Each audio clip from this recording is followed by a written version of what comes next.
High guys, இன்னைக்கு நம்ம cost in the shell அப்படின்னு 1995 ரிலீஸ் ஆன ஒரு அனிமேட்டட் ஃபிலிம் தான் பார்க்க போகிறோம். 1995 ரிலீஸ் ஆன ஒரு அனிமேட்டட் ஃபிலிம் அனிமேஷன்லாம் அவுடேட்டடாக இருக்குமாடா அப்படின்னு சொல்லிட்டு கேட்டிங்கன்னா அதுதான் கிடையாது. ஹேண்ட் ஆன் அனிமேஷனோட பீக் அட்டைன் பண்ணியிருப்பாங்க. அது மட்டும் இல்லாமல் ஸ்டோரியுமே ரொம்ப காம்ப்ளெக்ஸான ஒரு ஸ்டோரியாக தான் இருக்கும். ஒன்லைனர் ரொம்ப சிம்பிளாக பார்த்துடலாம். மெகாடெக் கார்பரேஷன் அப்படிங்கக்கூடிய ஒரு எம்என்சி கம்பெனி இருக்குது. இவங்களோட வேலை என்னன்னா ஒரு சைபர் ஹியூமன் உருவாக்கக்கூடிய ஒரு பெரிய கம்பெனி. இதை வந்து செக்ஷன் 9 சொல்லுவாங்க. இந்த மாதிரி நிறைய செக்ஷன் இருக்கும். இந்த செக்ஷன் 9ல கிரியேட் பண்ணக்கூடிய சைபர்க் எல்லாமே திடீர்னு ஃபால்ட் ஆகிறதா இருக்கட்டும், டெரரிஸ்ட் ஆக்டிவிட்டியில் ஈடுபட ஆரம்பிக்குது. இதுக்கு காரணம் என்ன சொல்றாங்கன்னா பப்பட் மாஸ்டர் அப்படிங்கக்கூடிய ஒரு ஹேக்கர் மேல பழி போடுறாங்க. அந்த பப்பட் மாஸ்டரை பிடிக்கிறதுக்காக செக்ஷன் 9ல இருந்து இந்த படத்தோட ஹீரோயினான மொட்டாக்கோ அண்ட் அவங்களுக்கு அசிஸ்டண்டா ஒரு 2 பேரை அரேஞ்ச் பண்றாங்க. இவங்க 3 பேரும் சேர்ந்து அந்த பப்பட் மாஸ்டர் பிடிச்சாங்களா, அவனை பிடிக்கக்கூடிய முயற்சியில இவங்களுக்கு தெரிய வரக்கூடிய பல ட்விஸ்ட் அப்படின்னு கடைசி வரைக்கும் குழப்பமாக கொண்டு போயிருப்பாங்க.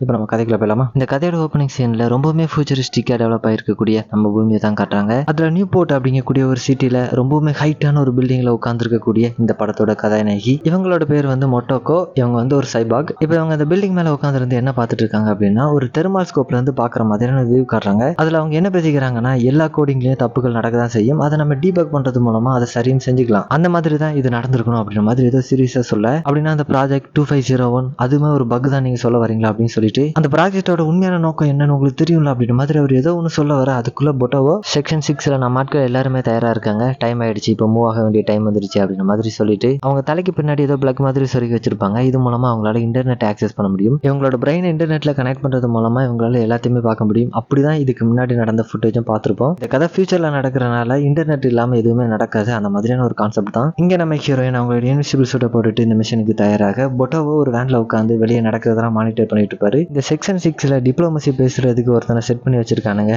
அவன் இருக்கிற வரைக்கும் ஒண்ணுமே சரிப்பட்டு வராது. ஸோ இப்போ அவனை பிடிக்கிறதுக்காக தான் நம்ம பசங்க செக்ஷன் 9ல இருந்து வந்திருப்பாங்க. ஸோ போலீஸ் எல்லாம் உள்ள வராங்க. அந்த மண்டையனை கையும் களமா பிடிக்க அப்பதான் சொல்றான், நான் நம்ம 2 நாட்டுக்கு இடையிலான நல்லுறவை மேம்படுத்த தான் இங்க வந்திருக்கேன், எதுக்காக என்ன பிடிக்க வரீங்க, நான் என்ன தப்பு பண்ணேன் அப்படின்ற மாதிரி சொல்லிட்டு கேட்க இந்த மிஷனுக்கு இன்சார்ஜ் ஒருத்தர் இருப்பார்ல, அவர் கூடுங்க அப்படின்னு சொல்ல செக்ஷன் 6 மெம்பரா இருக்கக்கூடிய நக்கமுரா அப்படிங்கக்கூடிய ஒரு ஆள் வராரு. ஆக்சுவலி இந்த டிப்ளமெண்ட் வந்து இந்த நாட்டுக்குள்ள ஒரு நல்லுறவு மட்டும் மேம்படுத்த வரல, கூட வந்துட்டு ஒரு சில திருத்தனமான வேலைகளும் பண்ணிட்டு இருந்திருக்கான். இந்த கண்ட்ரியில இருக்கக்கூடிய டாப் மோஸ்ட் ப்ரோக்ராம்ஸ் எல்லாருமே கடத்தி கொண்டு போய் அவங்க நாட்டில் வச்சு அவங்களோட ரிசர்ச்சை மேம்படுத்த ஹெல்ப் பண்ணிட்டு இருந்திருக்கான். ஸோ அதனாலதான் இப்போ நம்ம பசங்க அவங்கள பிடிக்கிறதுக்காக வந்திருக்காங்க. ஸோ இப்போ டைட்டா அப்படின்னு ஒருத்தரோட பேரை வந்து மென்ஷன் பண்றான். இவர் யாருன்னா இந்த ப்ராஜெக்ட் 2501 அந்த ப்ராஜெக்டோட ஒரு மெயின் ரிசர்ச்சரா இருந்திருப்பாரு. அவர் இந்த பையனுக்கு பொலிட்டிக்கல் அசைலம் எங்க கண்ட்ரில கேட்டிருக்காரு, அதுக்கான ஆர்டரும் என்கிட்ட இருக்கு, அப்படியா அது எங்க அப்படின்னு சொல்லிட்டு கேட்டா அது எங்க எம்பசில இருக்கு அப்படின்னு சொல்லிட்டு சமாளிக்கிறான். சரிடா அந்த பையனை விட்டு அந்த ஃபார்ம் வரதுக்கு இன்னும் 5 நாள் இருக்குன்னு சொல்றாரு, அதுக்குள்ள அவனுக்கு என்ன வேணா நடக்கலாம் அப்படின்ற மாதிரி சொல்லிட்டு இங்க நாக்முரா கேட்க இவனும் எங்க கண்ட்ரி எந்த அளவுக்கு ஒரு நல்ல கண்ட்ரி தெரியுமா, டெமோக்ரஸி கண்ட்ரி, எல்லாமே நல்லதா நடக்கும், ஒரு பிரச்சனையும் வராது அப்படின்ற மாதிரி பேச ஆரம்பிக்கும். அவங்க இருக்கக்கூடிய பில்டிங் வெளியே இருந்து அப்படியா அப்படின்ற மாதிரி ஒரு வாய்ஸ் கேக்குது. அவ்வளவுதான், அதுக்குள்ள கண்ணாடி உடைச்சிட்டு வந்த அந்த புல்லட் அவன் மண்டையில இறங்க அந்த இடத்துல அவன் செதறி போறான். போலீஸ் எல்லாருமே கண்ணாடியை பார்த்து கண்டமணிக்க சொல்ல ஆரம்பிக்க நாக்கமுரா வெளியே வந்து பாக்குறாரு. நம்ம ஹீரோயின் இப்படி மறைஞ்சு போறாங்க. அப்படியே இந்த சீனை இங்க கட் பண்ணா அப்படியே டைட்டில் கார்டு ஓடும்போது ஒரு மாண்டேஜ் ஷாட், எப்படி இந்த சைபாக்லாம் உருவாக்கப்படுது அப்படின்னு மாதிரி ஒரு மாண்டேஜ் ஷாட் காமிப்பாங்க. இந்த சைபாக் எப்படி உருவாக்கப்படும்னா ஹியூமன் டிஷ்யூ பாடியில இருந்து மொத்தமா தூக்கிட்டு அதுக்கு பதிலாக மெக்கானிக்கல் பாடியா மாத்தி விட்டுருவாங்க. அவங்க பாடியில இருக்கக்கூடிய எல்லா உறுப்புமே மெக்கானிசமா மாற்றப்படும் போது அவங்களுக்குன்னு ஒரு ஐடென்டிட்டி கொடுக்கக்கூடியது வந்து அவங்களோட கோஸ்ட் அப்படின்னு சொல்லுவாங்க. இந்த கோஸ்ட் அப்படிங்கக்கூடிய இந்த வார்த்தை வந்து அடிக்கடி இந்த சீரீஸ்ல வரும். நீங்க அதை வந்து ஆன்மா அப்படின்னு வச்சுக்கலாம். உங்க பாடியில இருக்கக்கூடிய உறுப்புகள் மாற்றப்பட்டிருந்தாலும் நீங்க யாரு அப்படின்னு தீர்மானிக்கக்கூடியது வந்து உங்களோட உள்ளுணர்வு. உங்களுக்குன்னு இருக்கக்கூடிய ஒரு கோஸ்ட், அதுதான் நீங்க யாரு, எந்த இடத்துல எப்படி முடிவு எடுக்கிறீங்க அப்படிங்கறத அதுதான் தீர்மானிக்கும். எப்படி இந்த சைபாக்லாம் உருவாக்குறாங்க அப்படிங்கிறத காமிச்சுக்கிட்டே அப்படின்னு நீங்க கட் பண்ணா ஒரு இருட்டான அறையில இருந்து நம்ம ஹீரோயின் முழிக்கிற மாதிரி காட்டுறாங்க. ஒரு எம்டியான வீடு, நார்மலான ஹியூமனோட வீடு மாதிரியே இல்ல, படுக்கிறதுக்கு ஒரு பெட் அது மட்டும் தான் இருக்கு. இப்படி இந்த சீன் இங்க கட் பண்ணா ஒரு பெரிய ஹெலிகாப்டர் அது செக்ஷன் 9ல வந்து இறங்குது. மினிஸ்ட்ரி ஆஃப் ஃபாரின் அஃபேர்ஸ்ல இருந்து செக்ஷன் 9ஓட சீஃபை பார்க்கறதுக்காக ஒருத்தர் வராரு. ஆக்சுவலி இவர் வந்து ஒரு முக்கியமான காரணத்துக்காக தான் வந்திருப்பாரு. அப்படி போயிட்டு இருக்கும்போது சீஃப் கிட்ட இந்த நாட்டில் இருக்கக்கூடிய ஒரு சில பிரச்சனைகள் எல்லாம் அப்படி சொல்லிக்கிட்டே போயிட்டு இருப்பாரு. அதுல ஒண்ணுதான் ஏசியால இப்ப புதுசா ஒரு காவல் அப்படின்னு ஒரு நாடு உருவாயிருக்கு போல. அந்த நாடு ஒரு டைம்ல ஜப்பானோட கண்ட்ரோல்ல இருந்திருக்கும். அதுக்கு அடுத்து ராணுவ ஆட்சி வந்து இப்போ ஒரு ரிபப்ளிக் கண்ட்ரியா மாறி இருக்கு. ஜப்பானோட கண்ட்ரோல்ல இருக்கும்போது அந்த நாட்டோட வளத்தெல்லாம் ஜப்பான் அதிகமாக யூஸ் பண்ணிருப்பாங்க. நம்ம நாட்டோட வளத்தெல்லாம் ஜப்பீஸ் வந்து சுரண்டிட்டு போயிட்டாங்க அப்படின்னு சொல்றோம்ல, அதே தான் அங்க இப்போ அந்த நாடு வந்து ஒரு சுதந்திர நாடா மாறிடுச்சு. ஸோ இப்போ அந்த நாடு வந்து அவங்களோட நாடு மேம்படுத்துறதுக்காக இப்போ ஜப்பான் கிட்ட வந்து ஃபண்டு கேட்கறாங்க போல. ஃபண்டு தானே கொடுத்துலாம் அப்படின்னு சொல்லிட்டு நம்ம யோசிச்சோம்னா ஜப்பானோட கவர்மெண்ட் அதை எப்படி யோசிக்கிறாங்க அப்படின்னா இவங்கெல்லாம் பேருக்கு தான் டெமோக்ரஸின்னு சொல்லிட்டு இருக்காங்க. ஆனா பழைய கவர்மெண்ட்டுக்கும் இப்போ இருக்கக்கூடிய கவர்மெண்ட்டுக்கும் எந்த ஒரு வித்தியாசமும் கிடையாது. அவங்க நாட்டோட வளத்தெல்லாம் ஜப்பான் சுரண்டிட்டு போயிட்டு இல்ல, அதுக்கு அந்த நாடு வந்து ரிப்பே பண்ணியே ஆகணும் அப்படிங்கிற மாதிரியான ஒரு தாட்ல தான் அவங்க ஃபண்டு கேட்கறதா சொல்லிட்டு இந்த மாதிரி இந்த நாட்டுக்குள்ள நடக்கக்கூடிய பிரச்சனை எல்லாம் பேசிக்கிட்டு செக்ஷன் 9க்குள்ள போறாங்க. ஸோ இவங்களுக்கு வந்து இன்னொரு பிரச்சனையும் இருக்கு. காவல் நாட்டோட முன்னாள் அரசியல்வாதி மாலஸ் அப்படிங்கக்கூடிய ஒரு சர்வாதிகாரி அந்த நாட்டுல மாலஸோட ஆட்சி கவிழ்ந்து இப்போ ரிபப்ளிக் ஆட்சி வந்து நடந்துட்டு இருக்கு. அந்த நாட்டுல நடந்த பிரச்சனையில அங்கிருந்து தப்பிச்சு ஜப்பானுக்கு வந்திருக்கான். இங்க வந்து பொலிட்டிக்கல் அசைலம் கேட்டிருந்திருக்கான். இந்த மாலஸ் அப்படிங்கக்கூடிய இந்த சர்வாதிகாரிய காவல் அரசு வந்து கேட்டுட்டு இருக்காங்க போல. இவனை கண்டுபிடிச்சு ஜப்பான் அரசு வந்து காவல் அரசு கிட்ட ஒப்படைச்சிட்டாங்க அப்படின்னா ஜப்பானுக்கு வந்து ஒரு சில பெனிஃபிட்ஸ் கிடைக்கும். ஸோ அடுத்து என்ன பண்றதுன்னே தெரியாம கவர்மெண்ட் குழம்பி போயிருக்கிறதா அப்படி சொல்லிக்கிட்டே ஒரு இடத்துக்கு போறாங்க.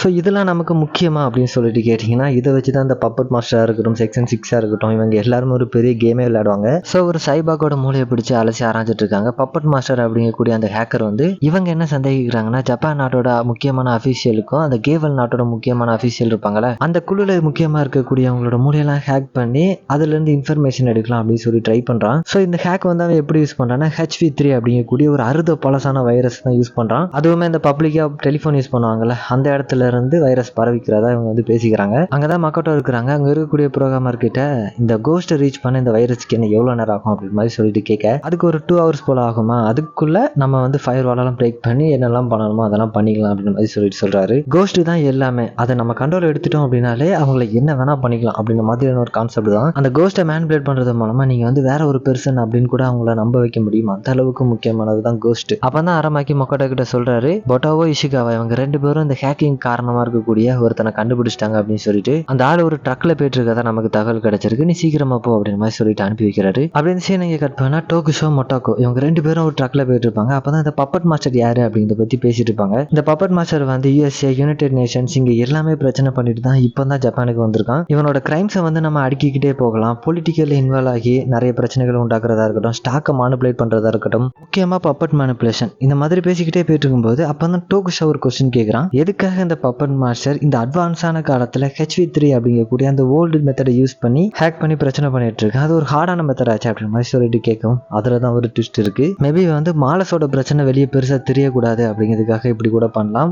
ஒருவேளை அப்படி இல்லாம கூட இருக்கலாம், எனக்கு தெரியல அப்படின்னு மாதிரி சொல்லிட்டு சொல்லுவோம். அப்ப நீங்களே ஒரு கெஸிங்ல தான் போயிட்டு இருக்கீங்க அப்படின்னு மாதிரி சொல்லிட்டு கேட்கிறாரு. ஸோ அதுவும் நியாயம் தானே? இல்ல அப்படி இல்லை, என்னோட கோஸ்ட் வந்து எனக்கு இதை தான் சொல்லிச்சு அப்படின்னு சொல்றாங்க. அவங்களோட உள்ளுணர்வை தான் அப்படி சொல்றாங்க. ஆக்சுவலி இவங்க வந்து ஒரு சின்ன கான்வர்சேஷன் இவங்க 2 பேருக்கு இடையிலும் போகும். எதுக்காக இந்த அளவுக்கு ஒரு சின்ன ரிவால்வரை யூஸ் பண்ணிட்டு இருக்க இன்னும் அப்படிங்கிற மாதிரி சொல்லி பேசிப்பாங்க. ஏன்னா டோகுஷா வந்து ஒரு நார்மல் ஹியூமன் தான், அவனோட பாடி வந்து ஹெவி வெப்பன்ஸ்க்குலாம் தாங்காது. அதே மொக்கட்டோவை பார்த்தோன்னா அவங்க வந்து ஒரு கம்ப்ளீட் சைபார், ஒரு சூப்பர் சோல்ஜர் மாதிரி அவங்களால எல்லா வெப்பன்ஸுமே யூஸ் பண்ண முடியும். இவங்களோட பாடியை பொறுத்த வரைக்கும் ஆல்மோஸ்ட் எல்லாமே மிஷினரியா தான் இருக்கும். அதுவே டோகுஷாவோட பாடியில பார்த்தோன்னா அவனோட பிரெயின் மட்டும் ஒரு சில மாடிஃபிகேஷன் பண்ணியிருப்பாங்க. அப்பதான் இவங்களால இன்டர்நெட் கூட கனெக்ட் பண்ண முடியும். ஃபர்ஸ்ட் சீன்லேயே பார்த்துருப்பாங்க, ஒரு பிளக் மாதிரி தலைக்கு பின்னாடி கனெக்ட் பண்ணியிருப்பாங்க. அதை கனெக்ட் பண்றது மூலமா இவங்களால இன்டர்நெட் ஃபுல்லாவே ஆக்சஸ் பண்ண முடியும். மோஸ்ட்லி நார்மலாவே எல்லாரும் இந்த மாதிரியான ஒரு பிரெயின் டிரான்ஸ்பர் பண்ணிப்பாங்க. அதை விட எக்ஸ்ட்ரீமா போற கேஸ் தான் நம்ம ஹீரோயின் மாதிரியான ஆட்கள். அதுலயும் நம்ம ஹீரோயினோட மனசுல ஒரு சந்தேகம் இருக்கும், அவங்களோட கோஸ்டே அவங்களோட கோஸ்ட் தானா அப்படின்னு சொல்லிட்டு அவங்க ஒரு சந்தேகம் இருக்கும். இப்போ நான் இருக்கேன்ல, எனக்கு ஒரு பாடி மாடிஃபிகேஷன் பண்றேன், மொத்தமா எக்ஸ்ட்ரீமா நம்ம ஹீரோயின் பண்றாங்களா அந்த மாதிரி பண்றேன்னு வச்சுக்கோங்க. அதுல என்னோட பிரெயின்ல வந்து என்னோட கான்சியஸ்னஸ் எல்லாமே இருக்கும். என்னோட உறுப்புல எல்லாம் மாறினாலும் நான் இப்போ எப்படி நடந்துக்கிறேனோ அந்த மாதிரி தான் எப்பவுமே நடந்துப்பேன் இல்லையா. பட் மொட்டோகா கேஸ்ல வந்து அவங்களுக்கு எப்பவுமே ஒரு சந்தேகம் இருக்கும், அவங்களுக்கு இருக்கக்கூடிய கான்சியஸ்னஸ் அப்படிங்கிறது உண்மையாவே அவங்களோட தானா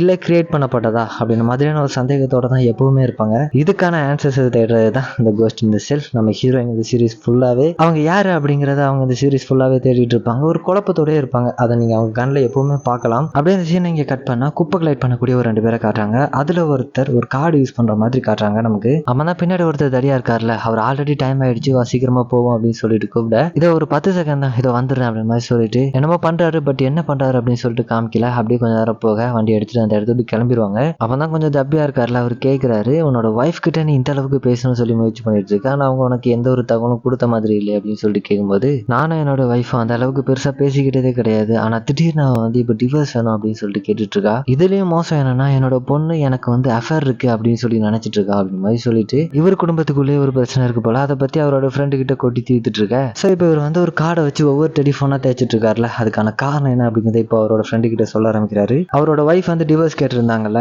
அவங்களோட லாயர் வந்துட்டு இவங்க கூட நீங்க எந்த ஒரு கனெக்ஷனும் வச்சுக்க கூடாது அப்படின்னு சொல்லிட்டு இவங்க தொடர்பு கொள்ளக்கூடிய எல்லா வழியுமே தடுத்து வச்சுட்டாங்க போல. ஸோ இவர் என்ன பண்றதுன்னே தெரியாம ஒரு பப்ல குடிச்சிட்டு இருக்கும்போது அப்பா ஒருத்தரை மீட் பண்ணியிருக்காரு. அவர் வந்து ஒரு பெரிய ப்ரோக்ராமர் போல. ஸோ சொல்றாரு, என்னோட கதையை கேட்ட பிறகு அவன் ரொம்ப வருத்தப்பட்டு இந்த மாதிரியான ஒரு வழி சொன்னான். நான் போகக்கூடிய வழியிலலாம் இருக்கக்கூடிய இந்த டெலிஃபோன் பூத்ரெல்லாம் இந்த மாதிரி தேய்ச்சிக்கிறது மூலமா ஆக்சுவலி அது வந்து ஒரு வைரஸ் தான், என்னதுன்னே தெரியாம இவர் வந்து யூஸ் பண்ணிட்டு இருப்பாரு. இதை யூஸ் பண்றது மூலமா உங்களோட ஒய்ஃப் கிட்ட பேசுறதுக்கான வாய்ப்பு உங்களுக்கு கிடைக்கும் அப்படின்னு சொல்லிட்டு அந்த ப்ரோக்ராம்ல ஏதோ சொல்லியிருப்பாரு போல. அதை நம்பிட்டு இவர் இந்த மாதிரி பண்ணிட்டு இருப்பாரு. ஸோ இது அவரோட கலி கிட்ட சொல்லவும் அவருக்குமே இதை பத்தின எந்த ஒரு ஐடியாவே கிடையாது. ஸோ உனக்கு ஒரு நல்ல ஃப்ரெண்டு தான்ப்பா கிடைச்சிருக்கான் அப்படி மாதிரி சொல்லிட்டு அவருமே சொல்ல, அப்போ ஒரு கார் வந்து இவங்களை கிராஸ் பண்ணி போகுது, அதுவும் ரொம்ப ஸ்பீடா போகுது. இந்த பாதையில ஏன்டா இவ்வளவு ஸ்பீடா போறானுங்க அப்படிங்கிற மாதிரி சொல்லிட்டு இவங்க பார்த்துட்டு இருக்க, இங்க வந்தது வேற யாருமே இல்ல, பொட்டாவோ இஷிகாவா. இங்க ஏதோ டேட்டா இன்ஃபிளேஷன் நடக்குது அப்படின்னு சொல்லிட்டு தான் இவங்க 2 பேரும் இங்க வந்திருப்பாங்க. ஆனா இங்க யாருமே இல்லையடா அப்படிங்கிற மாதிரி சொல்லிட்டு இவங்க 2 பேரும் இங்க யோசிச்சுட்டு இருக்கும்போது தான் அங்க குப்பை போடுறதுக்காக ஒருத்தர் வராரு. அதுக்குள்ள குப்பை வண்டி போயிடுச்சா அப்படிங்கிற மாதிரி சொல்லி யோசிச்சுட்டு, சோ இப்போ உங்களுக்கு வந்து ஒரு சந்தேகம் வருது, அந்த குப்பை வண்டியில இருக்கக்கூடிய யாரோ ஒருத்தர் அந்த பப்பட் மாஸ்டர் யூஸ் பண்ணி தான் இந்த ஹேக்கிங் வேலையெல்லாம் பாக்குறானா அப்படின்னு சொல்லிட்டு இவங்களுக்கு ஒரு சந்தேகம் வர, இந்த சந்தேகத்தை அப்படியே கொண்டு போய் சீஃப் கிட்ட சொல்ல,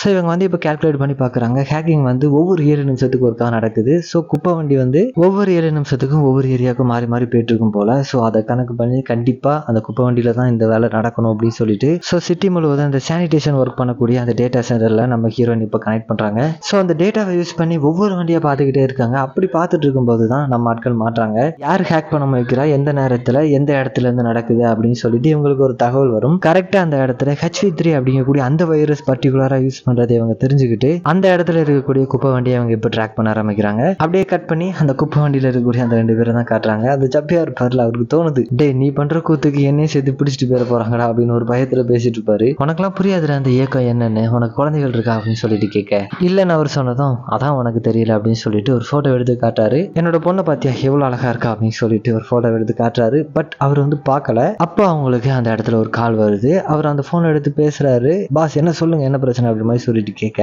உங்களோட லொகேஷன் என்ன அப்படிங்கிறத தெரிஞ்சதுக்காக போலீஸ் எல்லாம் முயற்சி பண்றாங்க அப்படின்னு சொல்லிட்டு சொல்றாரு. இதை கேட்டதும் டிரைவிங் பண்ணிட்டு இருந்தார்ல, அவர் வண்டியை பிடிச்சு ஓட்ட ஆரம்பிக்கிறாரு. நம்ம புதுசா அண்ணனுக்கு ஒண்ணுமே புரியல, எதுக்காக இப்போ நீ ஸ்பீடா ஓட்டுற அப்படின்னு மாதிரி சொல்லிட்டு கேட்க, இவரும் ஒரு மாதிரி பதட்டமா, இல்ல அவங்க கண்டுபிடிச்சிட்டாங்க, நம்ம சீக்கிரமா இந்த இடத்துக்கு தப்பிச்சு போயாகணும் அப்படின்னு மாதிரி சொல்லிட்டு அந்த ப்ரோக்ராமர் கண்டுபிடிச்சு நான் அவன்கிட்ட சொல்லணும், இந்த போலீஸ் வந்து அவனை தேடிட்டு இருக்காங்க, கண்டுபிடிச்சாங்க அப்படிங்கறத சொல்லணும் அப்படின்னு சொல்லிட்டு வண்டியை அடிச்சு பிடிச்சு ஓட்ட ஆரம்பிக்க, இந்த இன்ஃபர்மேஷன் போட்டோவுக்கும் தெரிய வருது. அவங்க நெக்ஸ்ட் ஷாப்ல நிக்கல, ஒருவேளை நான் தேடி வரது அவங்க கண்டுபிடிச்சாங்களா அப்படின்னு மாதிரி சொல்லிட்டு இவர் இங்க யோசிச்சுட்டு இருக்க, அப்பதான் மோட்டோக்கா சொல்றாங்க, ஒருவேளை நான் அவங்களோட டேட்டா பேஸை கனெக்ட் பண்ண முயற்சிக்கும் போது அவங்க கண்டுபிடிச்சாங்க போலப்பா அப்படின்னு மாதிரி சொல்லிட்டு சொல்ல, அப்படியே இந்த சீனே பரபரப்பாக ஆரம்பிக்குது. நம்ம பசங்களாம் அந்த குப்பை வண்டியை துரத்த ஆரம்பிக்க, இப்போ இந்த இடத்துல இங்க கட் பண்ணி ஒரு வெள்ளை ஜாக்கெட் போட்டிருக்கக்கூடிய ஒருத்தனை காட்டுறாங்க. அவன் டெலிஃபோன் முன்னாடி உட்காந்து வந்து ஏதோ ஒன்று பண்ணிட்டு இருக்கான். இந்த டிரைவர் வந்து ஒரு கார்டு யூஸ் பண்ணுவார்ல, அதே மாதிரியான ஒரு கார்டு இவனோட கையில இருக்குது. அந்த கார்டா அந்த டெலிஃபோன் கீழே வச்சிட்டு இருக்க, இவரை இன்டைரக்டா யூஸ் பண்ண வச்சு இவன் எந்த ஒரு பிரச்சனையும் மாட்டாம தப்பிச்சிட்டு இருக்கான். அவரு பாவம் அவரோட குடும்பத்தை பார்க்க இதெல்லாம் பண்ணிட்டு இருக்காரு அப்படின்னு சொல்லி நினைச்சிட்டு இருக்காரு. பட் அந்த ப்ரோக்ராமர் வந்து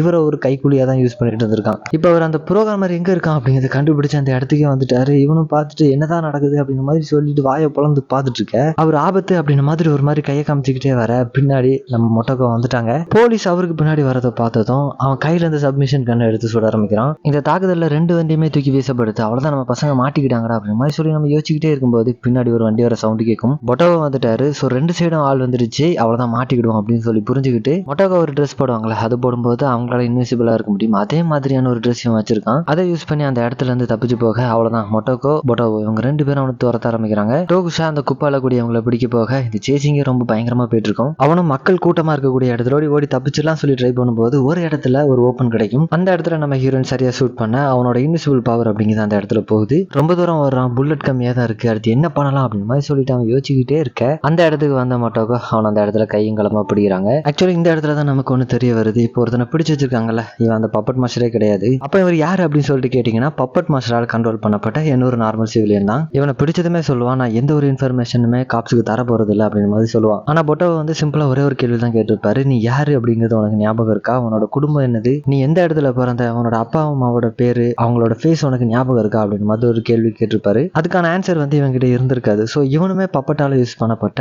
ஒரு பப்பட்டா தான் இருந்திருப்பான். அப்படின்னு சீனை கட் பண்ண அமராக்கி தலைமையில இருக்கக்கூடிய ஒரு டீம் தான் காட்டுறாங்க. அவங்க என்ன பண்ணிட்டு இருக்காங்க அப்படின்னா, ஜப்பான்குள்ள இருக்கக்கூடிய ஒரு வெளியுறவுத்துறை அமைச்சகத்துக்கு தொடர்புள்ள ஒருத்தர் அப்படின்னு நோச்சா விட்டுட்டு இருக்காங்க. இவங்களுக்கும் அந்த பப்பட் மாஸ்டருக்கு ஏதாவது தொடர்பு இருக்கா, அது மூலமா இந்த நாட்டுக்கு ஏதாவது பிரச்சனை வருமா அப்படின்ற மாதிரி இவர் இங்க பாத்துட்டு இருக்க. இப்ப இந்த சீன் இங்க கட் பண்ணி அந்த கார்பேஜ் கலெக்டர் இருக்காருல, அவர் தான் காட்டுறாங்க. அவரை ஒரு இன்ட்ராகேஷன் ரூம்ல வச்சு விசாரிச்சுட்டு இருக்காங்க. நீ உனக்கு ஒரு ஃபேமிலி இருக்கு அப்படின்னு சொல்லிட்டு சொல்ற, ஆனா நாங்க உன்னோட வீட்டுக்கு போய் பார்த்தோம், அது ஒரு சிங்கிள் பெட் வச்சிருக்கக்கூடிய ஒரு ரூம் தான். அது மட்டும் இல்லாம அந்த ரூம்ல உனக்கு கல்யாணமானதுக்கான எந்த ஒரு தடையுமே இல்லை அப்படின்னு மாதிரி சொல்லிட்டு சொல்ல, அது ஏன்னா நாங்க வந்து ஒரு பிரச்சனைனால பிரிஞ்சுட்டோம் அப்படின்னு மாதிரி சொல்லிட்டு, அதனாலதான் நான் இங்க இப்ப தங்கி இருக்கேன் அப்படின்னு சொல்லிட்டு சொல்றாரு. நீ அந்த வீட்டுக்கு இப்பதான் வந்தேன்னு சொல்ற, ஆனா அந்த வீட்டுல தான் நீ 10 வருஷமா தங்கிட்டு இருக்க அப்படின்னு எங்களுக்கு விசாரிக்கும் போது தெரிய வந்தது. நீ ஒரு போட்டோவை உன்னோட கொலிக்கு காமிச்சல்ல, அந்த போட்டோல என்ன இருக்கு அப்படின்னு சொல்லிட்டு கேக்குறாங்க. இப்பதான் இந்த சீனே ஒரு மாதிரி பரபரப்பாக ஆரம்பிக்குது. அவரும் அந்த போட்டோவை பார்த்துட்டு இது என்னோட பொண்ணோட போட்டோ தான் அப்படின்னு சொல்லிட்டு சொல்றாரு. இல்ல அதை நீ தெளிவா பாரு, அது உண்மையாவே உன்னோட பொண்ணு தானா, உன்னோட பொண்ணு இப்படிதான் இருப்பாளா, உன்னோட பொண்ணுக்கு இப்ப எத்தனை வயசு ஆகுது அப்படின்னு மாதிரி சொல்லிட்டு கேட்க, அவரும் அந்த போட்டோவை பார்த்துட்டு இது என்னோட பொண்ணோட போட்டோ தான், கண்டிப்பா எவ்வளவு அழகா இருக்கா அப்படின்னு மாதிரி சொல்லிட்டு அழுதுகிட்டே சொல்றாரு. இப்படியே கேமரா ரொட்டேட் பண்ணி உண்மையாவே அந்த போட்டோல யார் தான் இருக்கா அப்படின்னு சொல்லிட்டு காட்டுறாங்க. பார்த்தா இவர் அவரோட பெட் கூட வாக்கிங் போகும்போது சிரிச்ச மாதிரியான எடுத்த ஒரு படம். ஸோ அவ்வளவுதான், மனுஷன் உடஞ்ச போயிடுறாரு. இது என்னது அப்படிங்கிறத ரெகனைஸ் பண்ணதும் என்னோட பழைய மெமரிலாம் திரும்ப வரதுக்கு நான் என்ன பண்ணணும் அப்படின்னு மாதிரி சொல்லிட்டு கேட்க அந்த கவர்மெண்ட் ஆஃபீஷியல்ஸுமே கையை விரிச்சிருவாங்க. இப்போ எங்கிட்ட இருக்கக்கூடிய டெக்னாலஜி வச்சு எங்களால் ஒண்ணுமே பண்ண முடியாது, சாரி அப்படின்னு மாதிரி சொல்லிட்டு சொல்ல யோசிச்சு பாருங்க, ஒரு மனுஷன் 10 வருஷமா ஒரு பொய்யான வாழ்க்கையை வாழ்ந்துட்டு இருக்காரு. இதுதான் உண்மை அப்படின்ற மாதிரி அவரோட மூலையில அவரை நம்ப வச்சு நாம இத்தனை நாள் வாழ்ந்த வாழ்க்கை அப்படிங்கிறதே பொய் அப்படின்னு ஒருத்தருக்கு தெரிய வரும்போது அவருக்கு எப்படி இருக்கும் அப்படின்னு மட்டும் யோசிச்சு பாருங்க. இதை மட்டும் ஒரு மாதிரி பார்த்துட்டு இருக்கிற மாதிரி நமக்கு இங்க காமிக்க அப்படியே இந்த சீனை இங்க கட் பண்ணி ஸ்கூபா டைவிங் பண்ணிட்டு இருக்கக்கூடிய நம்ம ஹீரோயினை தான் காட்டுறாங்க. இந்த மூவியை பத்தி இன்டர்நெட்ல அதிகமா பேசப்பட்ட ஒரு சீன் அது இந்த சீனா தான் இருக்கும். ஆழமான இந்த பறந்து விரிஞ்ச கடல்ல இருந்து மெதுமெதுவா மேல மிதந்து வரக்கூடிய மக்கோட்டோ கீழே இருந்து அவங்க வரும்போது இருட்டாகவும் மேல இருந்து அவங்களோட ஷேடோ ஒரு மாதிரி பிரைட்டாகவும் இருக்கிற மாதிரி இந்த சீன் அமைச்சிருப்பாங்க. பொட்டோவை இதை பார்த்துட்டு ஒரு சைபாக இருந்துட்டு இந்த மாதிரி ஸ்கூபா டைவிங் பண்ணிட்டு இருக்கே, உனக்கு எந்த ஒரு பயமும் இல்லையா, ஏதாவது பிரச்சனை வந்துருச்சுன்னா என்னமா பண்ணுவேன் அப்படின்னு மாதிரி சொல்லிட்டு கேட்க, ஒன்னு நான் செத்துருவேன், அப்படி இல்லைன்னு என்ன காப்பாத்திர மாட்டியா அப்படின்னு மாதிரி சொல்லிட்டு கேட்பாங்க. முக்கியமா நான் உன்னை இங்க கூப்பிடவே இல்லையே, நீ தான் தேவையில்லாம பேசிட்டு இருக்க அப்படின்னு மாதிரி சொல்லிட்டு சொல்லும்போது இவரும் திரும்பிட்டு கத்தலாம் அப்படின்னு சொல்லிட்டு வருவாரு. அவங்க ட்ரெஸ் சேஞ்ச் பண்ணிட்டு இருக்கிறத பார்த்ததும் அப்படியே திரும்பிப்பாரு. இந்த சீன்ல காமிச்சிருப்பாங்க பொட்டோ ஒரு ஃபுல் சைபாகாவே இருந்தாலுமே அவர் ஒரு ஹியூமனா தான் பெர்சீவ் பண்ணிப்பாரு. இதுவே மொட்டோக்கோ அவங்க ஒரு ஹியூமனாவே நினைக்க மாட்டாங்க. அவங்க பாடி நியூடா இருக்கிறதையுமே அவங்க கவலைப்பட மாட்டாங்க. ஸோ இந்த மாதிரி இவங்க 2 பேர் கேரக்டருக்கு இடையில உள்ள அந்த கான்ட்ராஸ்ட் இந்த சீன்ல தெளிவாவே காமிச்சிருப்பாங்க. அப்படியே அந்த வானம் விருட்ட ஆரம்பிக்குது. 2 பேரும் தனியா உட்காந்து பேச ஆரம்பிக்கிறாங்க. அந்த ஆழ்கடல்ல குளிக்கும் போது எந்த மாதிரியான ஃபீல் இருக்கும் அப்படின்னு சொல்லிட்டு கேட்கிறாரு. ஃபர்ஸ்ட் கலாய்க்கிறாங்க, நீயும் தான் அந்த அண்டர் கிரவுண்ட் வாட்டர்ல எல்லாம் ட்ரைனிங் எடுத்திருக்கல அப்படின்னு மாதிரி சொல்லிட்டு கேட்கறாங்க. அது ஒரு சின்ன கூட்டம் மாதிரி தான், நான் அந்த பறந்து விரிஞ்ச அந்த கடலை பத்தி கேட்கிறேன் அப்படின்னு மாதிரி சொல்லிட்டு கேட்க, அந்த ஆழ்கடலுக்குள்ள கருப்பா இருக்கும், பயமா இருக்கும், பதட்டமா இருக்கும், சம்டைம்ஸ் எனக்கு அது ஊக்கத்தை கூட கொடுக்கும் அப்படின்னு மாதிரி சொல்லிட்டு சொல்ல, இல்ல அதுக்குள்ள இருந்து நான் வெளியே வரும்போது எனக்கு நான் ஒரு புதுசான ஆளா மாறின மாதிரியான ஒரு ஃபீல் வரும் அப்படின்னு மாதிரி சொல்லிட்டு சொல்றாங்க. ஸோ அப்பதான் அவருக்கு இருக்கக்கூடிய ஒரு சந்தேகத்தை எடுத்து வைக்கிறாரு. உனக்கு இந்த செக்ஷன் 9ல வேலை செய்ய விருப்பம் இல்லையா அப்படின்னு மாதிரி சொல்லிட்டு கேட்க, இவங்க எல்லாருமே ஒரு சைபாக் அப்படிங்கறதுனால இவங்களோட பாடிக்கு ஒரு ஹை லெவல் மெயின்டெனன்ஸ் அப்படிங்கிறது தேவைப்படும். அது ஒரு நார்மலான ஆளா இருந்து உங்களுக்கு கிடைக்கணும் அப்படின்னு சொல்லி விருப்பப்பட்டீங்கன்னா அது கண்டிப்பா வாய்ப்பு இல்லை இல்லையா. ஸோ இந்த மாதிரியான ஒரு பெரிய ஆர்கனைசேஷன் கீழே இருக்கிறனால தான் இவங்களோட பாடிக்கு சரியான டைம் சரியான மெயின்டெனன்ஸ் நடந்து இந்த அளவுக்கு ஒரு அட்வான்ஸான பாடி உங்களுக்கு இப்போ இருக்குது அப்படின்னா அதுக்கு அந்த ஆர்கனைசேஷன்ல அவங்க இருக்கிறது தான் காரணம். இந்த மாதிரி இவங்க 2 பேருக்கு இடையில ஒரு பயங்கரமான டாக் போயிட்டு இருக்கு. அப்போ இவங்க மண்டைக்குள்ள யாரோ ஒருத்தர் பேசுற மாதிரி கேக்குது. இப்போ நம்ம கண்ணாடியில பார்க்கக்கூடிய எதிரொலி அப்படிங்கிறது ஒரு டிம்மான ரிஃப்ளெக்ஷன் தான். இதை மெட்டாஃபாரிக்கா சொல்லியிருப்பாங்க. கூடி சீக்கிரத்துல நம்ம 2 பேரும் மீட் பண்ண போறோம் அப்படின்ற மாதிரி சொல்லியிருப்பாரு. பட் யார் இவங்க 2 பேர் மூளைக்குள்ளே பேசுறா அப்படிங்கிறது இவங்க 2 பேருக்கும் ஐடியா இல்ல. அப்படியே இந்த சீனை கட் பண்ணா ஒரு மைண்ட் ப்ளோவிங்கான சாங் கோஸ்ட் இன் தி செல் 1995 கோஸ்ட் சிட்டி அப்படின்னு அடிச்சு பாருங்க, ஒரு சாங் வரும். அப்படியே அவங்களை தூக்கி கொண்டு போய் அந்த உலகத்துல உட்கார வச்சிரும். இந்த பாட்டிங்க முடிய உடம்புல ஒட்டுமொத்த துணி இல்லாம நடு ரோட்ல ஒரு பொண்ணு நிக்கிறா. அந்த பொண்ணு ஒரு லாரி இடிக்க வர அப்படியே அந்த சீனை இங்க பிளாக் அவுட் பண்ணி அந்த பாடியை தூக்கிட்டு செக்ஷன் 9ல தான் வச்சு பார்த்துட்டு இருக்காங்க.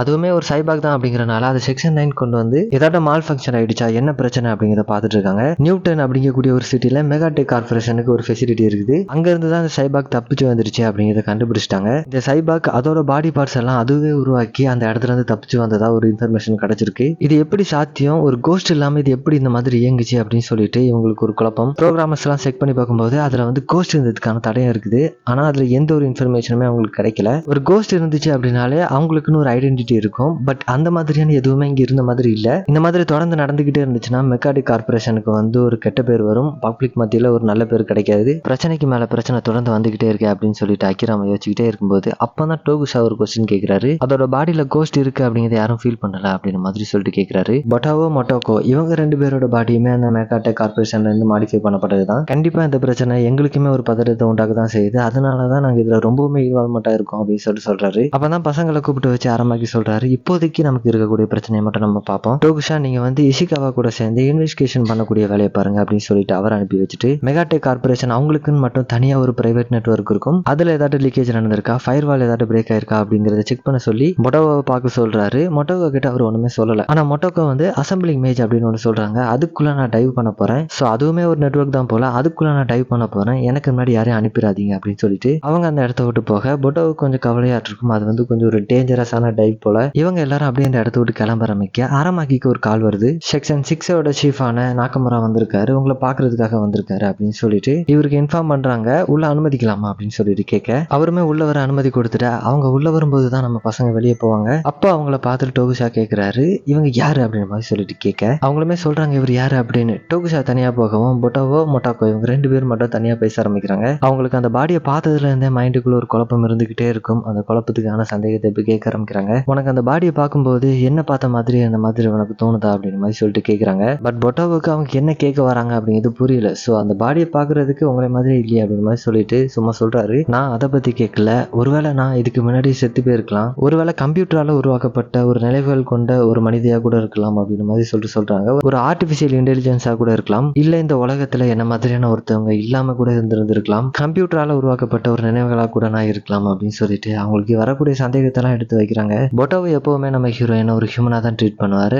அவருமே ஒரு ஹியூமனா தான் நினைச்சுப்பாரு. உன்னோட பிரெயின் வெளியே இருந்து பாக்குறதுக்கு ஒரு மெட்டலா இருக்கிற மாதிரி உனக்கு தோணாலும் அதுக்குள்ள ஆக்சுவல் பிரெயின் டிஷ்யூஸ் இருக்கு. ஸோ இதை பத்திலாம் நீ ஒரி பண்ணிக்காத அப்படின்ற மாதிரி சொல்றாரு. பட் இன்னுமே இவங்களுக்கான சந்தேகம் தீரல, கேள்விகளானது எழுப்பிக்கிட்டே தான் இருக்கு. யாருமே அவங்களோட பிரெயினை பிச்சு எடுத்து பார்க்க போறது இல்ல. பொட்டாவோ நமக்கு சுத்தி நடக்கிறத பார்த்து தான் நம்ம இப்படிதான் இருக்குமோ அப்படின்னு சொல்லிட்டு இருக்கோம். மேபி நான் ஒரு கம்ப்யூட்டர் ப்ரோக்ராமா கூட இருக்கலாம், அது அதுக்கான கோஸ்ட்டை உருவாக்கி அது கூட ஒரு சோலை உருவாக்கி இருக்கலாம் அப்படின்ற மாதிரியான சந்தேகங்கள்லாம் உங்களுக்கு வர ஆரம்பிக்க. ஸோ இப்போ லிஃப்டே ஓப்பன் ஆகுது. எவ்வளவு நேரம் உனக்கு அதுக்குள்ள இருக்கிறது என்னது அப்படிங்கிறத பார்த்தா தான் உனக்கான சந்தேகம் தீரும், அப்படின்னா அதை போய் பார்த்துரு அப்படின்னு சொல்லிட்டு உனக்கான ஆன்சரை நீ தேடிக்கோ அப்படின்ற மாதிரி சொல்லிட்டு அவர் அந்த இடத்த விட்டு போக மொட்டைக்கோட மனசுல இன்னும் ஏதோ ஒரு சந்தேகம் இருந்துகிட்டே தான் இருக்கு. இப்போ இந்த சீனை இங்கே கட் பண்ணி ஆரமாக்கியோட ஆஃபீஸில் தான் காட்டுறாங்க. அங்கே நாக்கமரா வந்துட்டாரு. அவர் கூட யாரோ ஒருத்தர் புதுசாக கூட்டு வந்திருக்காரு. இவர் ஆல்ரெடி நம்ம பசங்க பார்த்துருப்பாங்க, பட் யார் அப்படிங்கிறது உங்களுக்குமே தெரிஞ்சிருக்காது. இப்படி இருக்கும்போது தான் இப்போ புதுசாக ஒரு சைபாக் வந்திருக்குல்ல, அதை செக் பண்ணணும் அப்படின்னு சொல்லிட்டு வந்திருப்பாரு. இதுக்கான அஃபிஷியல் ஆர்டருமே அவங்களுக்கு கிடைச்சிருக்கும். ஸோ அதையுமே ஆரமாக்கிட்ட காமிச்சிட்டு இதை ப்ரொசீட் பண்ண ஆரம்பிக்கிறாங்க.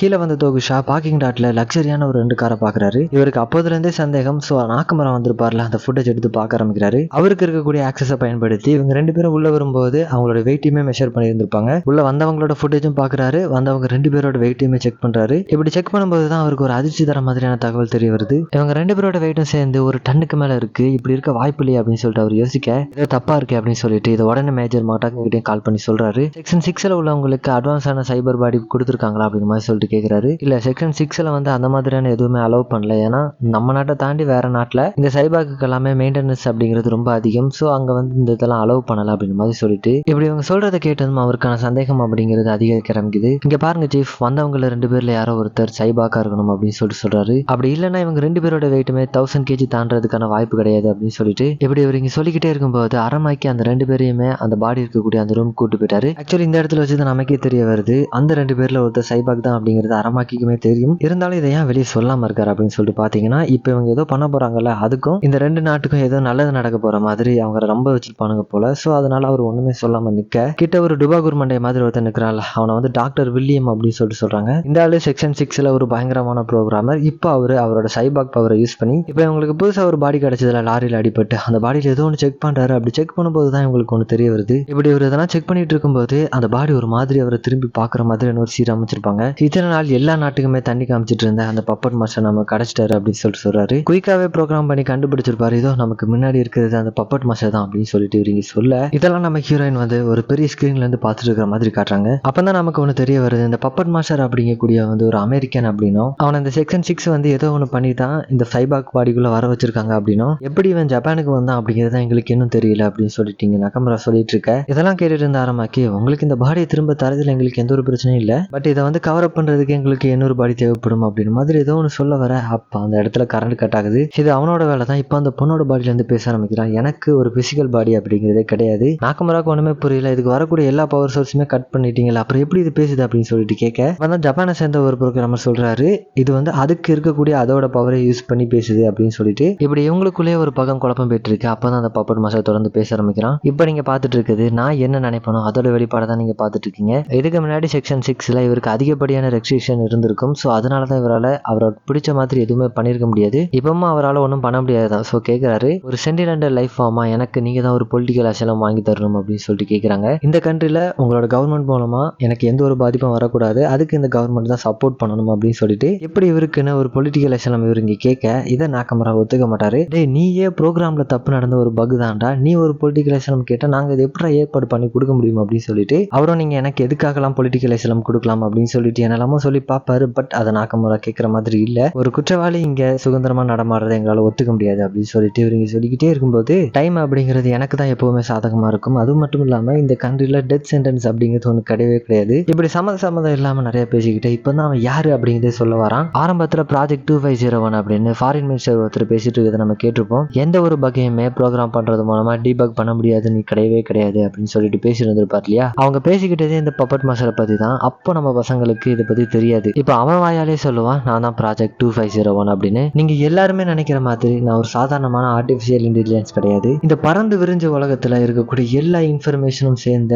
ஒரு லிவிங் பீயிங் தான் நான். இப்படி இவன் சொல்லும் போதே பக்கத்துல இருக்கக்கூடிய எலக்ட்ரானிக்ஸ் ஐட்டம் எல்லாமே ஒரு மாதிரி மால் ஃபங்க்ஷன் ஆக ஆரம்பிக்குது. ஒவ்வொன்றா அப்படியே வெடிச்சு செதற ஆரம்பிக்க அவ்வளவுதான். அந்த பப்பட் மாஸ்டர் அந்த இடத்த விட்டு தப்பிச்சிட்டான். அரமாக்கி ஆர்டர் கொடுக்குறாரு, வெளியே போக பாதை இருக்கக்கூடிய எல்லா பாதையும் க்ளோஸ் பண்ணுங்க அப்படின்னு சொல்லிட்டு ஒரு ஆர்டர் கொடுக்க பாதை இல்ல, அந்த பில்டிங்கே உடச்சிட்டு தப்பிச்சு ஓட ஆரம்பிக்கிறான். ஒருத்தர் மட்டும் இல்ல, 2 பேர் ஓடுற மாதிரி தெரியுது. 2 பேருமே மொட்டாக்கோ யூஸ் பண்ற மாதிரியான ஒரு பவர் யூஸ் பண்றாங்க. தப்பிச்சு வந்த 2 பேரும் ஒரு கார்ல ஏறி போறாங்க.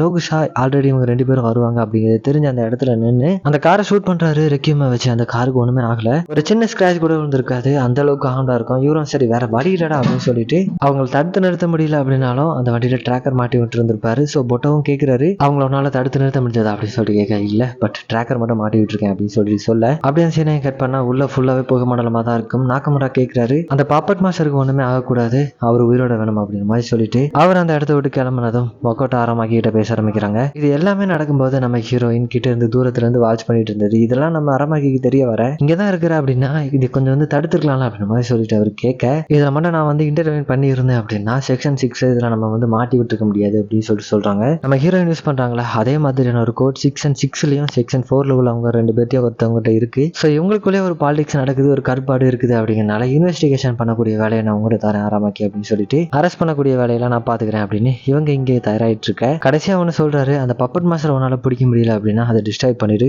நாக்கமுரா அந்த பப்பட் மாஸ்டர் உயிரோட வேணும் அப்படின்னு சொல்லியிருப்பாரு. பட் இவருக்குமே செக்ஷன் 6 மேல இருக்கக்கூடிய நம்பிக்கை அப்படிங்கிறது கொஞ்சம் கொஞ்சமா குறைஞ்சிக்கிட்டே வருது. அந்த சந்தேகத்தோடைய ஒரு ரூம்குள்ள வராரு. அந்த ரூம் ஃபுல்லாவே ரெட்டா இருக்கு. அங்க இருக்கக்கூடியவங்ககிட்ட அனௌன்ஸ்மெண்ட் கொடுக்க ஆரம்பிக்கிறாரு. செக்ஷன் 6 ஃபாரின் மினிஸ்ட்ரி இவங்களோட எந்த ஒரு அமைப்பு சேர்ந்த வண்டியுமே இந்த இடத்த விட்டு வெளியே போகக்கூடாது, இந்த நாட்டை தாண்டி எந்த ஒரு வெஹிக்கிளுமே வெளியே போகக்கூடாது அப்படின்னு சொல்லிட்டு ஒரு ஆர்டர் கொடுக்குறாரு. இப்போ அந்த சீனை இங்க கட் பண்ண கூலா வண்டியில போகக்கூடிய டாக்டர் வில்லியம்ஸ், நாக்கமுரா இவங்க 2 பேரையும் தான் காட்டுறாங்க. நம்ம ஹீரோயின் மாதிரியான பவர் யூஸ் பண்ணி ஒரு 2 பேர் வெளியே தப்பிச்சு போனதை நம்ம பார்த்திருப்போம்ல, அதுக்கான காரணம் என்ன அப்படிங்கிறது இப்போ நமக்கு தெரிய வரும். அந்த அட்டாக்கு பிளான் பண்ணி அந்த 2 பேரும் அசைன் பண்ணதே இவனுக்கு தான் போல. அந்த 2 பேரும் இப்போ வண்டி மாற போறாங்க. இப்போ போலீஸை ஏமாத்துறதுக்காக ஒரு 2 பேரும் செட் பண்ணிருப்பாங்க போல. பப்பட் மாஸ்டரை தூக்கிட்டு வந்து அந்த 2 பேர் வேற வண்டி மாற போறதாவும் அவங்களோட வண்டியை ஒரு 2 பேர் தூக்கிட்டு போலீஸ் கண்ணில் மண்ண தூவி இவங்களை டைவர்ட் பண்ணதுக்காக ஒரு 2 பேரும் செட் பண்ணி வச்சிருக்காங்க. இந்த மாதிரியான ஒரு பிளான் இவங்க இங்க போட்டிருக்காங்க அப்படிங்கிறது நமக்கு தெரிய வர, இருந்தாலும் அவங்களுக்கு இந்த பப்பட் மாஸ்டர் எதுக்காக ஜப்பான் வந்தா அப்படிங்கிறதுக்கான விடை மட்டும் உங்களுக்கு தெரியல. அப்படியே ஒரு ஏரியல் ஷாட் அந்த 2 பேரையும் பிடிக்கிறதுக்காக அந்த நாட்டில் இருக்கக்கூடிய எல்லா செக்யூரிட்டியுமே முயற்சி பண்ணிட்டு இருக்க. செக்ஷன் 6க்குள்ள அவங்களுக்கே தெரியாம ரொம்ப நாளா இன்ஃபர்மேஷன் திருடிட்டு இருக்கக்கூடிய நம்ம இஷிகாவை தான் காட்டுறாங்க. இப்போ அரமா கிட்ட ஃபோன் பண்ணி அந்த மாலஸ் அப்படிங்கக்கூடிய அந்த சர்வாதிகாரியை அவனோட சொந்த நாட்டுக்கு கடத்துறதா இருக்கட்டும். செக்ஷன் 6 ஆல்ரெடி ஒரு வருஷத்துக்கு முன்னாடி ஒரு சைபாக் பாடி தப்பிச்சு போயிடுச்சு அப்படின்னு சொல்லி தேடிட்டு இருந்தாங்க. இப்போ மறுபடியும் தேடிட்டு இருக்காங்க.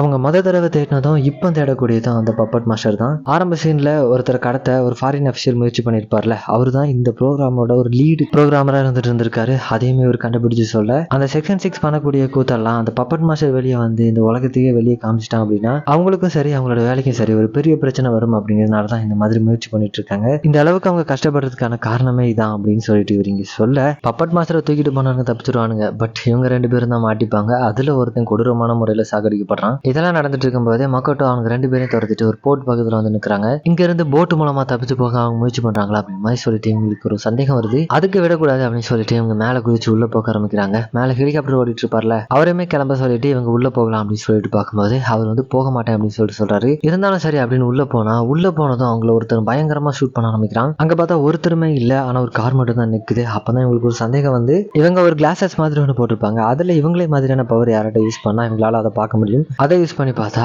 ஆள் இல்ல, அது ஒரு டேங்கர். அதுதான் இந்த அளவுக்கு பயங்கரமா ஷூட் பண்ணிட்டு இருந்திருக்கு. மேல ஹெலிகாப்டர்ல இருந்தார்ல, அவர்கிட்ட ரூஃபை தகர் தெரிய சொல்லி ஆர்டர் கொடுக்குறாங்க. அவங்க சொன்ன மாதிரி அவரும் பண்ண, இப்ப அவங்களால அந்த டேங்கரை பார்க்க முடியும். பார்த்து என்ன பிரயோஜனம், அவங்களால ஒண்ணுமே பண்ண முடியாது. இவங்கிட்ட இருக்கக்கூடிய கண்ணை வச்சு எப்படிதான் ஷூட் பண்ணி பார்த்தாலும் அந்த டேங்கருக்கு ஒண்ணுமே ஆகல. அவங்க வெளியே வரக்கூடிய நேரம்லாம் ஷூட் பண்ண ஆரம்பிக்குது. அப்படியே அந்த பில்டிங்கே போட்டு தகுத்து எரிய ஆரம்பிக்குது. இவ்வளவு நேரம் தனியா சண்டை போட்டுட்டு இருந்தாங்க. மேல ஒருத்தன் துணைக்கு இருக்கான் அப்படின்னு சொல்லி நினைச்சிருந்திருப்பாங்க. இவங்க இருக்கக்கூடிய இடத்த நோக்கி ஒரு 3 ஹெலிகாப்டர் வரதாவும், அது இவங்க குடிக்கக்கூடிய கமாண்டுக்கு எந்த ரெஸ்பான்ஸும் கொடுக்கல. அதான் நான் இந்த இடத்த விட்டு கிளம்ப போறேன், ஆனா இந்த இன்ஃபர்மேஷன் உங்கள்கிட்ட கொடுக்கணும் மட்டும் தோணுச்சு அப்படின்னு சொல்லிட்டு அவன் அந்த இடத்த விட்டு கிளம்ப மொட்டக்கோ ஒரு வார்த்தை கூட பேசல. இப்ப அவங்க போட்டிருந்த ஆர்மர்லாம் தூக்கி வீசிட்டு அந்த இன்விசிபிள் பவர் யூஸ் பண்ணி அந்த மிஷின் கிட்ட போக ஆரம்பிக்கிறாங்க. அதுக்கு ஆரம்பத்துல தெரியல, அதுவே ஒரு மாதிரி கண்ட மாணிக்க சும்மா ஷூட் பண்ண ஆரம்பிக்குது. ஒரு கட்டத்துல அவங்க அந்த மிஷின் மேல ஏறி அதோட டாப் ஓபன் பண்ண ட்ரை பண்ணுவாங்க. ஹியூமனிட்டியோட அடுத்த கட்டம் அந்த சைபாக்னு சொல்லியிருப்பாங்க. ஆனா அந்த உடம்பால மொக்கட்டோட வில்ல தாக்கு பிடிக்க முடியல. அவங்களோட காலு கை அப்படின்னு பிஞ்சு கீழே விழ அவங்களால அடுத்து ஒண்ணுமே பண்ண முடியாது. அப்படிங்கக்கூடிய அந்த ஒரு நிலைமையில இனிமே அவங்க விட்டு கொடுக்கல. அப்படி இருக்கும்போது தான் பொட்டோ அந்த இடத்துக்கு வரான். ஒரு நியூ டைப்பான ஸ்ட்ராங்கான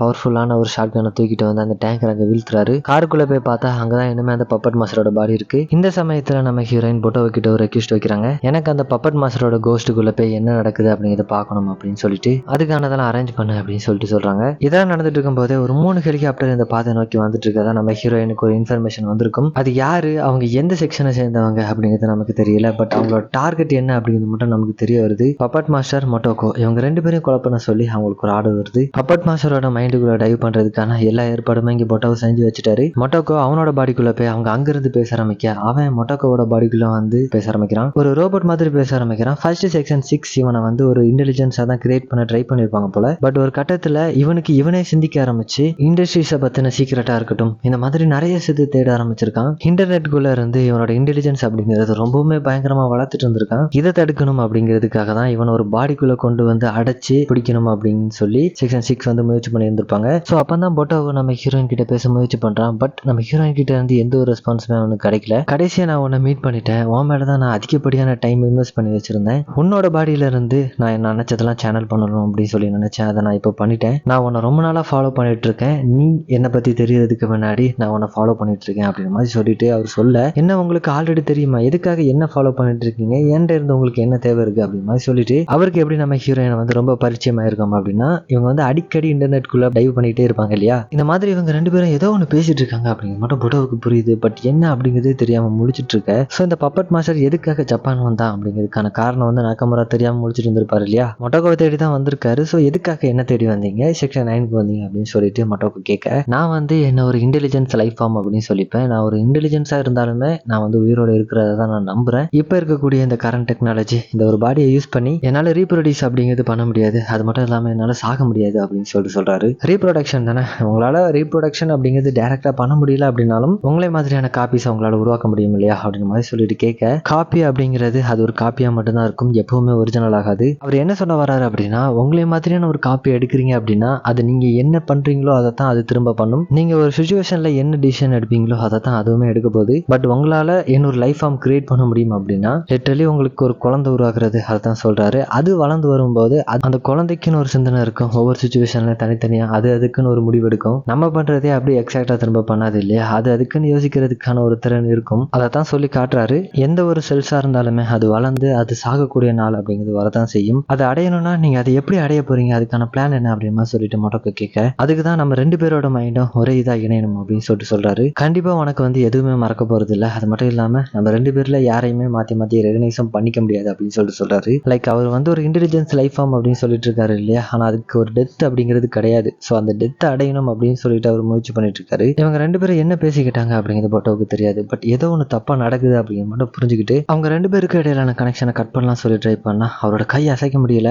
யாரும் அவரோட ஒட்டுமொத்த பாடியுமே கண்ட்ரோல் பண்ற மாதிரி ஃபீல் பண்றாரு. அப்படியே அந்த பப்பட் மாஸ்டரை பார்த்தா ஒரு மாதிரி பார்த்துட்டு சிரிக்கிறான். இவனோட வேலை தான். அதே சமயத்துல மேல பறந்துட்டு இருக்கக்கூடிய அந்த சோல்ஜர்ஸ் டார்கெட்டை லாக் பண்ணிட்டோம், ஷூட் பண்ணிடலாமா அப்படின்னு சொல்லிட்டு அவங்களோட ஹையர் ஆஃபீஸியல்கிட்ட கேட்டுட்டு இருக்க. ஆக்சுவலி இந்த பப்பட் மாஸ்டரோட நோக்கம் என்ன அப்படின்னு சிம்பிளா சொல்லணும்னா அவனுக்கு வந்து ஒரு பெர்ஃபெக்டான பாடி தேவைப்படுது. அது நம்ம ஹீரோனோட பாடி மட்டும் இல்லாம அவரோட மைண்டு தான். இவங்க 2 பேரோட இன்டெலிஜென்ஸுமே மெர்ஜ் பண்ணிக்கிறது மூலமா ஒரு புது வகையான கேரக்டரிஸ்டிக் உருவாகும். இவரோட டெஃபினேஷனை பொறுத்த வரைக்கும் அது வந்து ஒரு புதுசா பிறந்த குழந்தை அப்படின்னு சொல்லிட்டு நம்புவாரு. அது மட்டும் இல்லாம இவருக்கு தேவையான டெத் அப்படிங்கிறதும் கிடைக்கும். இந்த ப்ராசஸ்ல நம்ம ஹீரோனோட பழைய நினைவுகள்லாம் மறந்துருமா அப்படின்னு சொல்லிட்டு கேட்டீங்கன்னா அது கிடையாது. இதுக்காக தான் அந்த பப்பட் மாஸ்டர் நம்ம ஹீரோனை தேடி தேடி வந்திருப்பான். கடைசியா நம்ம ஹீரோயின் உங்ககிட்ட ஒரு கொஸ்டின் மட்டும் கேட்கணும் அப்படின்னு சொல்லிட்டு எதுக்காக என்ன சூஸ் பண்ண அப்படின்னு சொல்லிட்டு கேட்க, உண்மையை சொல்லணும்னா நம்ம 2 பேரும் ஒரே மாதிரி தான், கண்ணாடியில் பார்க்கக்கூடிய ஒரு மிரர் இமேஜ் மாதிரி. இவங்க 2 பேருக்கு இருக்கக்கூடிய ஒரு பெரிய டிஃபரன்ஸ் என்னன்னா மொட்டோக்கோ அந்த இன்டர்நெட் அப்படின்னு சொல்லக்கூடிய அந்த பெரிய கடல்ல குதிக்கல. ஆனா நம்ம எல்லாருக்குமே அந்த கடல்ல நீச்சல் அடிக்கிறதுக்கான எபிலிட்டி அப்படிங்கிறது இருக்கு. அதை நம்ம வந்து லிமிட் பண்ணி வச்சிருக்கோம். நமக்கான தேவை அப்படிங்கிறது வரும்போது நம்ம அதை புஷ் பண்ணி தாண்டி போவோம். இந்த மாதிரி அவர் சொல்லிக்கிட்டே இருக்கும்போது நம்ம ஹீரோ நோக்கி ஒரு ஏஞ்சல் வர மாதிரி அவங்க பாக்குறாங்க. அடுத்த செகண்டே அந்த பப்பட் மாஸ்டரோட மண்டை வந்து சதுரி போகுது. அடுத்து நம்ம ஹீரோனோட தலை தான் பொட்டோவா அவரோட கையை உள்ள விட்டு காப்பாத்துறாரு. ஃபர்ஸ்ட் டார்கெட்டை கிளியர் பண்ணிட்டோம், செகண்ட் டார்கெட் வந்து அன்கிளியர் தான் சார் அப்படின்னு மாதிரி சொல்லிட்டு அந்த ஹெலிகாப்டர்ல இருந்தவங்களாம் இன்ஃபார்ம் பண்ணிட்டு இருக்க. அப்போ அந்த இடத்துக்கு செக்ஷன் 9ல இருந்து ஆட்கள் வரது அவங்களுக்கு தெரிய வர அவங்க அந்த இடத்த விட்டு போயிருவாங்க. அவங்களுக்கு முக்கியமா கொல்ல வேண்டியது அந்த பப்பட் மாஸ்டர் தான். ஸோ அவனை கொள்ளாச்சு அப்படின்னு சொல்லிட்டு அவங்க அந்த இடத்த விட்டு போக அப்படியே இந்த சீனையை கட் பண்ணா ஒரு கண்ணாடி முன்னாடி உட்காந்துருக்கக்கூடிய ஒரு சின்ன குழந்தைய காட்டுறாங்க. அப்படியே ஜூம் இன் பண்ணி கிட்ட போனா அந்த சின்ன குழந்தை பக்கத்துல தான் பொட்டவும் உட்காந்துருக்காரு. ஸோ அப்பதான் நமக்கு தெரிய வருது இந்த சின்ன குழந்தைய நம்ம ஹீரோயின் தான். அவங்களோட பாடி தான் மொத்தமா செதஞ்சு போயிருக்கும் இல்லையா. ஸோ அவனுக்கு கிடைச்ச 1-2 பார்ட்ஸை மட்டும் நம்ம ஹீரோயினிட மட்டும் எடுத்துட்டு வந்திருப்பாரு. கள்ளச்சந்தையில எனக்கு இந்த மாதிரியான ஒரு சின்ன குழந்தையோட பாடி தான் கிடைச்சது கிடைச்சது அப்படின்னு சொல்லிட்டு நம்ம ஹீரோயினோட கோஸ்ட்டை இந்த பாடியில் மாற்றிருக்காரு போல. அண்ட் நடந்த சம்பவத்தை ஒரு டெரரிஸ்ட் அட்டாக் அப்படின்னு சொல்லிட்டு கவர்மெண்ட் வந்து அனௌன்ஸ்மெண்ட் பண்ணிட்டுச்சான். அது மட்டும் இல்லாமல் நமக்கு குறைச்சல் கொடுத்துட்டு இருந்த அந்த ஃபாரின் மினிஸ்டர் அவனுமே ரிசைன் பண்ண வச்சுட்டாங்களாம். எல்லாமே நீ இதுக்கு முன்னாடி எப்படி நினைச்சியோ அதே மாதிரி நடந்து முடிஞ்சிருச்சு அப்படின்னு சொல்லிட்டு சொல்ல, இதுக்கு மோட்டோக்கோ எந்த ஒரு ரிப்ளைமே பண்ணல. சம்மந்தமே இல்லாம வேற விஷயத்த பேச ஆரம்பிக்கிறாங்க. உன்னோட ரூம் பார்க்க சூப்பரா இருக்கே அப்படின்ற மாதிரி சொல்லிட்டு கேட்க, இந்த ரூமுக்கு முதல் தடவை வந்த ஒரு கெஸ்ட்னா அது நீங்க மட்டும்தான். இங்க நீ எத்தனை நாள்னாலும் தங்குறதுக்கான அனுமதி உனக்கு இருக்கு அப்படின்னு சொல்லிட்டு சொல்லும்போது, இல்ல எனக்கு வேற வேலை இருக்கு அப்படின்ற மாதிரி சொல்லிட்டு அந்த இடத்துக்கு கிளம்ப ஆரம்பிக்கிறாங்க. அப்பதான் போட்டோ கேட்கிறாரு, அன்னைக்கு அந்த இடத்துல நீங்க 2 பேரும் என்ன பேசிக்கிட்டீங்க அப்படிங்கிறது கொஞ்சம் நாள் சொல்ல முடியுமா அப்படின்னு சொல்லிட்டு கேட்க, அதுக்கு ஒரு மாதிரி பெரிய எக்ஸ்பிளனேஷன் கொடுப்பாங்க. கடைசியா என்ன சொல்ல வருவாங்கன்னா, அந்த பப்பட் மாஸ்டரா இருக்கட்டும், உனக்கு தெரிஞ்ச அந்த மேஜர், அவங்க 2 பேருமே இந்த உலகத்துல இனிமே கிடையாது அப்படின்ற மாதிரி சொல்லிட்டு அந்த இடத்த விட்டு கிளம்ப, அப்படியே ரைட் சைடு போனா என்னோட லெஃப்ட் பாக்கெட்ல ஒரு கார் சாவி இருக்கு அப்படின்னு மட்டும் சொல்றாரு. அப்படியே அந்த கார் சாவியை எடுத்துட்டு வெளியே வந்தா இந்த உலகத்தை இப்ப நம்ம ஹீரோயின் வந்து ஒரு மாதிரி புது விதமா பார்க்க ஆரம்பிக்கிறாங்க. அப்படியே ஒரு கிளிஃப்ல நின்னபடி இந்த இன்டர்நெட்டுக்கு ஒரு எண்டே கிடையாது அப்படின்னு மாதிரி சொல்ல, அதோட இந்த படமானது இந்த இடத்துல எண்ட் ஆகுது. இந்த படத்தோட பியூட்டி என்னன்னா, இதை இப்போ கூட நம்மளால அப்படியே கனெக்ட் பண்ணி பார்க்க முடியும். நம்மளும் இதே மாதிரியான ஒரு தொழில்நுட்ப அட்வான்ஸ்மெண்ட் நோக்கி தான் நம்ம போயிட்டு இருக்கோம். ஒரு மனிதனோட பிரெயினை ப்ரோக்ராம் பண்ணி மாற்ற முடியும் அப்படின்னா அவனுக்கான மனிதத்துவம் அப்படிங்கிறது அந்த இடத்துல இல்லாம போகுது இல்லையா? ஒரு கடத்துல ஹியூமன்ஸான நம்மளே யோசிக்க ஆரம்பிச்சிடும், நம்ம உண்மையாவே இந்த உலகத்துல வாழ்ந்துட்டு இருக்கோமா, இல்ல நம்ம வந்து ஒரு டேட்டா மட்டும் தானா? உங்களுக்கு பிடிக்கும் இந்த கதை அப்படின்னு சொல்லிட்டு நான் நம்புறேன். ஒருவேளை இந்த மூவி வந்து ஸ்லைட் ஷோவா இருந்தது அப்படின்னா அது வந்து காப்பிரைட் வந்திருக்கும். அப்படி இல்லை நார்மலான எப்பவும் போடுற மாதிரி இருக்கு அப்படின்னா தப்பிச்சு வந்துருச்சு அப்படின்னு அர்த்தம். இந்த படத்தை நீங்க இவ்வளவு நேரம் பார்த்துட்டு இருக்கீங்க அப்படின்னா ஒரு ரெட் ஹார்ட் மட்டும் லீவ் பண்ணிட்டு போயிருங்க.